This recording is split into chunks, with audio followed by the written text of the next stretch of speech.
எல்லா நடிகர்களுக்கும் role model Sivaji. அவரை போல எப்படியாவது நடிச்சிடணும்னு எல்லா நடிகர்களும் ஓடிட்டு தான் இருக்காங்க.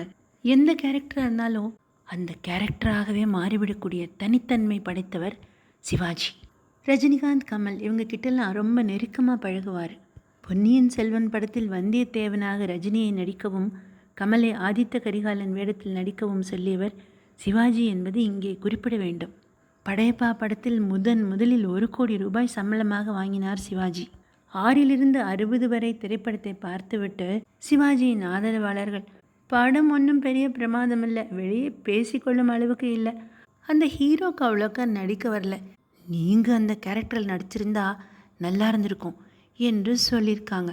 உடனே சிவாஜி சட்டுன்னு திரும்பி, அட ஜால்ரா பயலுங்களா, ஓடிப்போங்கடா என்று சொல்லிவிட்டு தன் அருகே இருந்தவரிடம், அந்த பையன் நல்லா நடிச்சிருக்கான் ஐயா, அவனுக்குன்னு ஒரு தனித்துவம் இருக்குது, பெரிய ஆளாக வருவான் பாரு என்று அன்றே கணித்தார் சிவாஜி கே. பாலச்சந்தரை போலவே.